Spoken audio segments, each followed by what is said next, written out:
सुन रहे हैं radio active 90.4 FM Bhagalpur. Radio app and terrestrial के थ्रू सुन रहे रेडियो एक्टिव 90.4 FM भागलपुर के सभी श्रोताओं को आपके आरजे मेहताब का नमस्कार, अभिनंदन। कुछ तो है खास मेरे दिल के पास,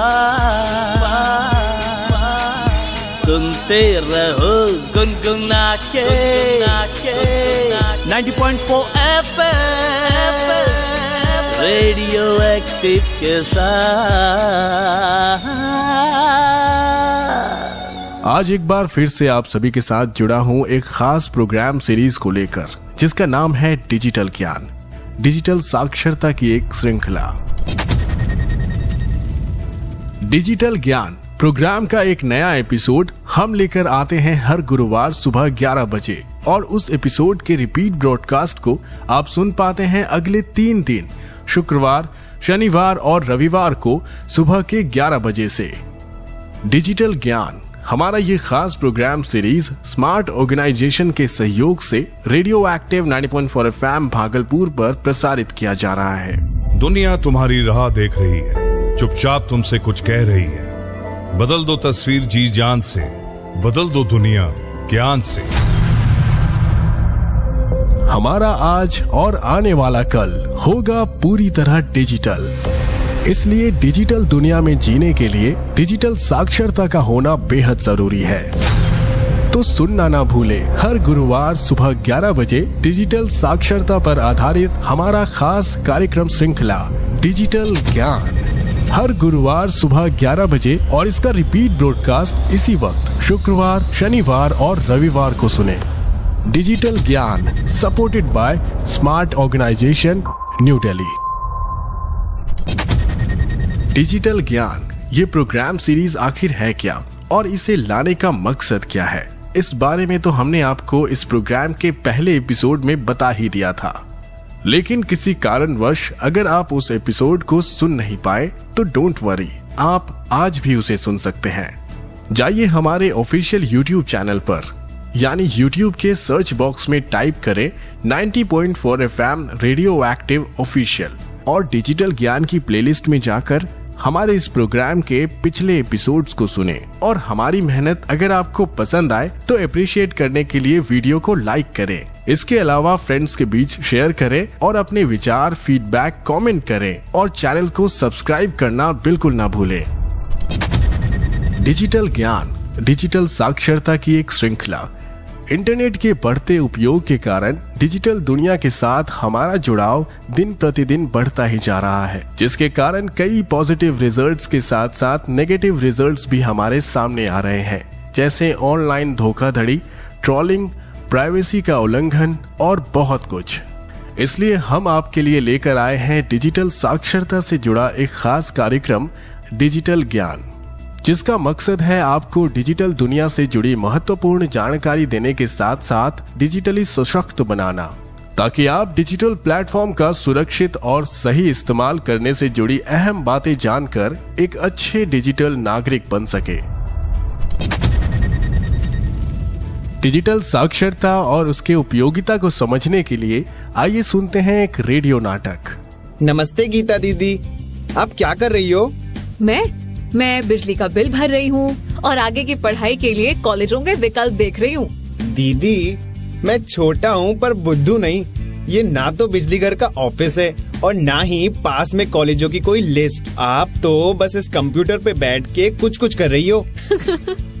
अरे रोहन, इसी कंप्यूटर की मदद से तो मैं घर बैठे ये सब कर पा रही हूँ, वो भी एक साथ। और इससे सिर्फ बिजली घर ही नहीं बल्कि दुनिया में कहीं भी पहुँच सकते हैं, कुछ भी देख सकते हैं। तो दीदी, ये देखकर बताओ कि कल का इंडिया कैसा है? कल का इंडिया आने वाले कल से कदम मिलाकर चलने वाला और नई नई तकनीकों से जुड़ा इंडिया, आपस में जुड़ा हुआ, तेजी से चलने वाला और भविष्य की रचना करने वाला इंडिया। पर ये होगा कैसे? डिजिटल साक्षरता। डिजिटल साक्षरता मतलब? डिजिटल साक्षरता का अर्थ है व्यक्तियों और समुदायों में नई डिजिटल तकनीकों को समझाने और अपने जीवन की परिस्थितियों के सार्थक कार्यों में उनका उपयोग करने की काबिलियत। उससे क्या होगा दीदी? उसी से तो मंजीत भाभी अब देश से बाहर रह रहे सुखबीर भैया से स्काइप पर बात करके कितनी खुश है। पास वाली राजकुमारी को कंप्यूटर सीखने के बाद कंप्यूटर टीचर की नौकरी मिल गई है। डिजिटल साक्षरता के बाद चंद्रपाल भैया का आत्मविश्वास बढ़ा है और रश्मि ने मन बनाया डिजिटल साक्षरता का उपयोग कर आगे पढ़ाई करने का। समझे छोटू रोहन? दीदी छोटू रोहन नहीं, डिजिटल रोहन कहिए। इस प्रोग्राम के पहले एपिसोड में हमने आपसे इंटरनेट से जुड़ी कुछ बेसिक जानकारी साझा की थी। दूसरे एपिसोड में हमने आपको डिजिटल फुटप्रिंट यानी डिजिटल पदछाप, डिजिटल आइडेंटिटी यानी डिजिटल पहचान और डिजिटल प्रतिष्ठा क्या होती है इस बारे में विस्तार से बताया था। तीसरे एपिसोड में हमने आपको बताया डिजिटल पहचान यानी डिजिटल आइडेंटिटी को सुरक्षित रखने के तरीके के बारे में। इस प्रोग्राम के चौथे एपिसोड में हमने आपको बताया कि एक डिजिटल और समझदार नागरिक कैसे बना जाए। पांचवें एपिसोड में हमने आपको बताया डिजिटल नागरिकता यानी डिजिटल सिटीजनशिप के बारे में और साथ ही हमने आपको ये भी बताया कि एक डिजिटल नागरिक के क्या क्या अधिकार हैं और कौन कौन से कर्तव्य हैं। छठे एपिसोड में हमने आपको डिजिटल गोपनीयता यानी डिजिटल प्राइवेसी के बारे में विस्तार से बताया था। इस प्रोग्राम के पिछले एपिसोड यानी 7वें एपिसोड में हमने आपको पॉजिटिव ऑनलाइन व्यवहार यानी पॉजिटिव ऑनलाइन एंगेजमेंट के बारे में विस्तार से बताया था और इसी क्रम में हम लेकर आए हैं इस प्रोग्राम सीरीज का 8वां एपिसोड, डिजिटल ज्ञान। इस प्रोग्राम सीरीज में हमने अब तक डिजिटल स्पेस के कई पहलुओं पर चर्चा की है। हालांकि सबसे महत्वपूर्ण चीजों में से एक है खुद को सुरक्षित रखना। तो आज के एपिसोड में हम डिजिटल सुरक्षा यानी साइबर सिक्योरिटी के विभिन्न पहलुओं के बारे में आपसे बात करने जा रहे हैं। डिजिटल सुरक्षा का तात्पर्य डिजिटल दुनिया में खुद को संरक्षित और सुरक्षित रखना है। डिजिटल सुरक्षा के विभिन्न पहलू हैं। इनमें से कुछ को हमारे द्वारा नियंत्रित किया जा सकता है जबकि अन्य हमारे हाथों से बाहर हैं। तो आइए हम उन कुछ बुनियादी उपायों को जान लेते हैं जो हम अपने आप को डिजिटल रूप से सुरक्षित रखने के लिए ले सकते हैं। पहला, अपनी डिजिटल पहचान को सुरक्षित रखना। जैसे पहचान की चोरी असली दुनिया में होती है, वैसे ही डिजिटल पहचान की चोरी एक बहुत ही सामान्य घटना है जहां कोई दूसरा व्यक्ति आपके होने का दिखावा करता है, वो भी बिना आपकी जानकारी या अनुमति के। वे सोशल नेटवर्किंग वेबसाइट या किसी अन्य डिजिटल प्लेटफॉर्म पर आपके नाम और तस्वीर का उपयोग कर ऐसा कर सकते हैं। यह बेहद हानिकारक हो सकता है क्योंकि अन्य लोगों को लग सकता है कि वो नकली प्रोफाइल आपकी है और उस प्रोफाइल से पोस्ट की गई या साझा की जा रही हर चीज आपके द्वारा की जा रही है। यह आपकी प्रतिष्ठा और विश्वसनीयता पर गंभीर सेंध लगा सकता है। ऐसा होने से बचने के लिए अपने डिजिटल प्रोफाइल पर अधिकांश जानकारी केवल उन्हीं तक सीमित रखें जो आपके मित्र हैं। सार्वजनिक रूप से अपनी फोटो या अन्य जानकारी साझा ना करें। अगर आप पहचान की चोरी या आइडेंटिटी थेफ्ट का शिकार हो गए हैं तो आप फर्जी अकाउंट या प्रोफाइल की रिपोर्ट कर सकते हैं और सभी को बता सकते हैं कि वो अकाउंट आपके द्वारा संचालित नहीं किया जा रहा है। जिस व्यक्ति ने आपकी पहचान चुराई है उसके खिलाफ आप कानूनी शिकायत भी दर्ज करा सकते हैं। दूसरा, वित्तीय धोखाधड़ी। बहुत से लोग इंटरनेट पर वित्तीय धोखाधड़ी का शिकार होते हैं। ऐसे कई तरीके हैं जिनके माध्यम से आप ऑनलाइन अपने पैसे खो सकते हैं। एक नियम जो आपको अधिकांश प्रकार के वित्तीय धोखाधड़ी से बचा सकता है वह है अपने बैंक खाते का विवरण, अपना क्रेडिट या डेबिट कार्ड नंबर, अपना पिन, ओटीपी या सीवीवी नंबर किसी के साथ साझा ना करें। उन दावों से सावधान रहें जहां कोई आपको पुरस्कार, लॉटरी या पैसे की पेशकश कर रहा है जिसके लिए आपने कभी साइन अप या नामांकन किया ही नहीं हो। अगर आप डिजिटल वॉलेट या वित्तीय ऐप जैसे कि पेटीएम, गूगल पे, भीम, फोन पे जैसे ऐप का इस्तेमाल करते हैं तो अपने ऐप का पिन किसी के भी साथ साझा ना करें। स्कैमर अक्सर पृष्ठभूमि की जानकारी देने या उन्हें इसकी आवश्यकता क्यों है इसके बारे में डिटेल से जानकारी देने के बजाय आपको आपके पैसे प्राप्त हो जाएंगे इस पर ध्यान केंद्रित करते हैं। वे पारदर्शी नहीं होते, यानी आप उनसे प्रश्न पूछने की कोशिश करते हैं तो वे पूरी तरह से उनका उत्तर नहीं देते हैं। वे अक्सर बहुत अच्छे प्रस्ताव देते हैं। बैंक अधिकारी, वित्तीय अधिकारी, विशेषज्ञ या साइबर सिक्योरिटी एक्सपर्ट होने का ढोंग करते हैं और आपसे पैसे मांगते हैं। ऐसे किसी भी दावे पर भरोसा ना करें। तीसरा, मजबूत पासवर्ड। हमेशा सुनिश्चित करें कि किसी भी अकाउंट के लिए आपके पासवर्ड मजबूत हो। अपना नाम, अपने परिवार के सदस्य का नाम या अपना मोबाइल नंबर अपने पासवर्ड के रूप में कभी ना रखें, क्योंकि ये अनुमान लगाना बहुत आसान है। पासवर्ड के अन्य उदाहरण जो आसानी से समझा जा सकता है उनमें शामिल है QWERTY या फिर 1 2 3 4 5 6 7 या फिर लेट मी इन या फिर आई लव यू या फिर पासवर्ड। ये कुछ ऐसे पासवर्ड्स के एग्जाम्पल हैं जिन्हें स्कैमर्स बहुत जल्दी गेस कर सकते हैं। एक मजबूत पासवर्ड बनाने के लिए ये सुनिश्चित करें कि पासवर्ड बहुत छोटा ना हो और उसमें अपर केस और लोअर केस अक्षरों का संयोजन हो और साथ ही संख्याएं यानी नंबर्स और विशेष वर्ण यानी स्पेशल कैरेक्टर्स के लेटर्स भी हो। चौथा, अकाउंट और पोस्ट सेटिंग्स।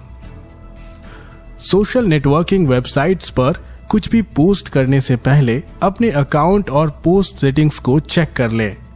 सभी सोशल मीडिया प्लेटफॉर्म आपको अपने अकाउंट और पोस्ट को सार्वजनिक या निजी रखने के विकल्प देते हैं। तो आज ही अपने सोशल मीडिया प्लेटफॉर्म जैसे फेसबुक पर अपनी सेटिंग्स की समीक्षा करें कि आपकी प्रोफाइल की कौन सी जानकारी सार्वजनिक रूप से उपलब्ध है और क्या इससे आपको कोई नुकसान हो सकता है। पांचवा, लॉग आउट करना।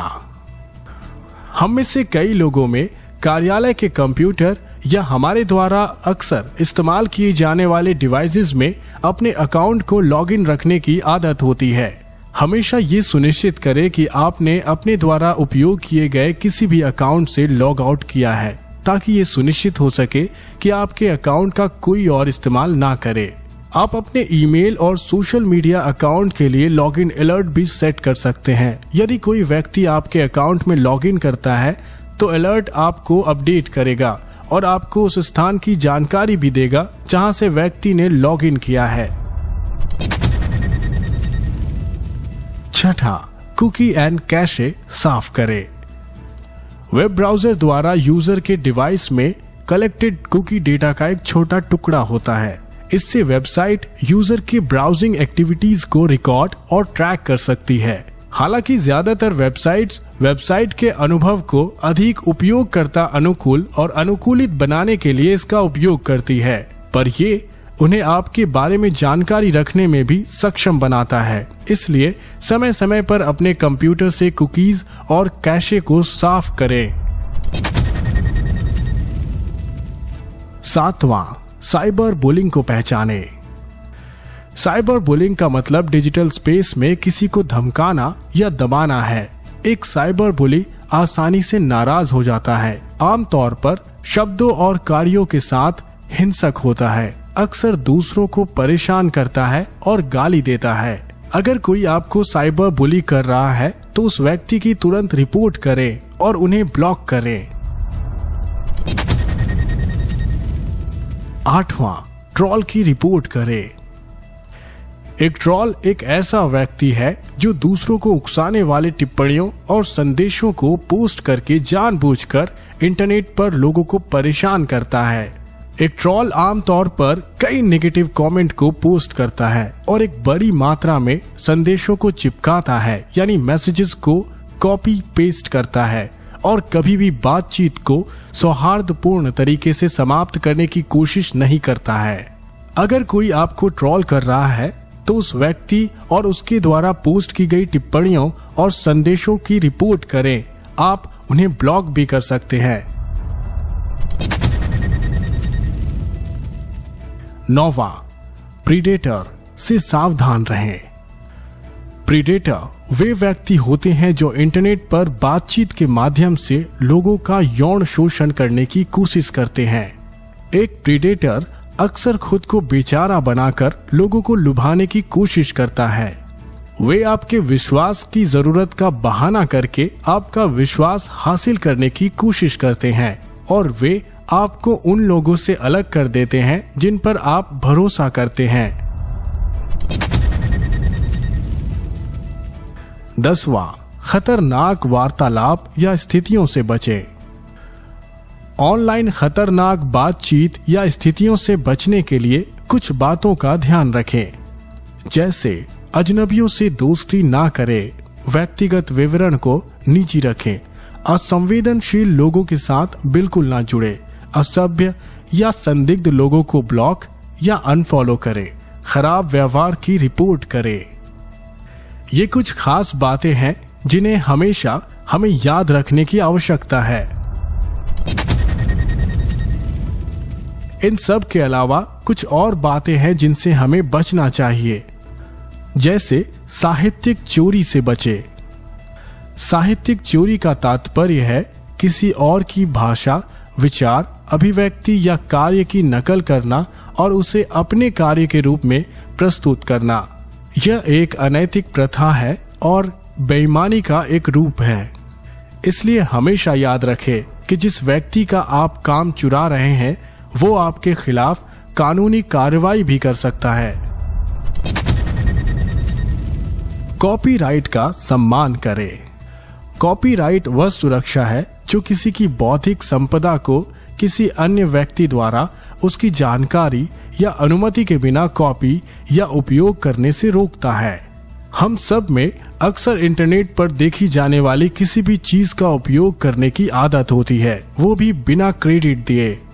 निर्माता की अनुमति के बिना किसी भी फोटो, वीडियो, पाठ, रिपोर्ट, लेख या किसी भी अन्य सामग्री का उनकी जानकारी या उन्हें क्रेडिट दिए बिना इस्तेमाल करना हमें एक कानूनी समस्या में डाल सकता है।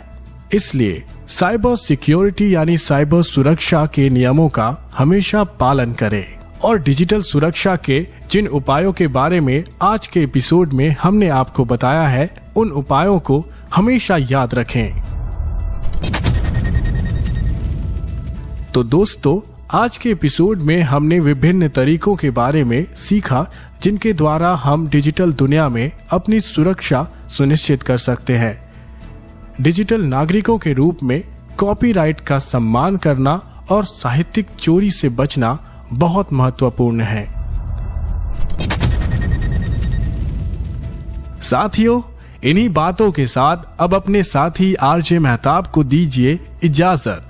हम डिजिटल ज्ञान के अगले एपिसोड में डिजिटल दुनिया को लेकर एक नए विषय के साथ आप सभी से फिर मिलेंगे। Smart organisation new Delhi and radio active 90.4 FM Bhagalpur आशा करता है कि आपको इस एपिसोड में दी गई जानकारी से फायदा होगा। अगर आपका कोई सवाल या फीडबैक हो तो हमें जरूर बताएं। हमें हमारे ऑफिशियल व्हाट्सएप नंबर 7549889911 यानी 7549889911 पर व्हाट्सएप करें या फिर radioactiveBhagalpur@gmail.com पर हमें ईमेल करें। दुनिया तुम्हारी राह देख रही है, चुपचाप तुमसे कुछ कह रही है। बदल दो तस्वीर जी जान से, बदल दो दुनिया ज्ञान से। हमारा आज और आने वाला कल होगा पूरी तरह डिजिटल। इसलिए डिजिटल दुनिया में जीने के लिए डिजिटल साक्षरता का होना बेहद जरूरी है। तो सुनना ना भूले, हर गुरुवार सुबह 11 बजे डिजिटल साक्षरता पर आधारित हमारा खास कार्यक्रम श्रृंखला डिजिटल ज्ञान, हर गुरुवार सुबह 11 बजे और इसका रिपीट ब्रॉडकास्ट इसी वक्त शुक्रवार, शनिवार और रविवार को सुने। Digital Gyan supported by smart organisation new Delhi. सुरक्षित रहिए और सुनते रहिए radio active 90.4 FM Bhagalpur. Digital Gyan supported by smart organisation new Delhi. नमस्कार। हम डिजिटल क्रांति की दहलीज पर खड़े हैं। टेक्नोलॉजी लोगों, समुदायों, व्यवसायों, देश और दुनिया को पूरी तरह से बदल रही है। मोबाइल फोन, कंप्यूटर और इंटरनेट से हमारी बातचीत, काम करने के तरीके, रहने के ढंग और जानकारी साझा करने की क्षमता में काफी बदलाव आया है। हर हिंदुस्तानी की हथेली में मोबाइल फोन में देश के शासन की सूचना होनी चाहिए ताकि वो विकास की नई संभावनाएं तलाश करे। इसके लिए डिजिटल साक्षरता बहुत जरूरी है। डिजिटल साक्षरता के माध्यम से बेहतर भविष्य और रोजगार के अवसर भी बढ़ रहे हैं, पर सबसे महत्वपूर्ण बदलाव है लोगों में एक नई उम्मीद अपने सपनों को उड़ान देने की।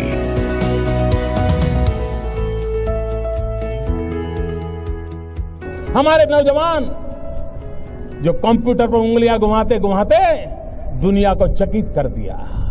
विश्व में भारत की एक नई पहचान बनाने का रास्ता हमारे आईटी प्रोफेशन के नौजवानों ने कर दिया। अगर ब्रॉडबैंड कनेक्टिविटी से हिंदुस्तान के गांव जुड़ते हैं और गांव के आखिरी छोर की स्कूल में अगर हम लॉन्ग डिस्टेंस एजुकेशन दे सकते हैं, आप कल्पना कर सकते हैं कि हमारे उन गांव के बच्चों को कितनी अच्छी शिक्षा मिलेगी।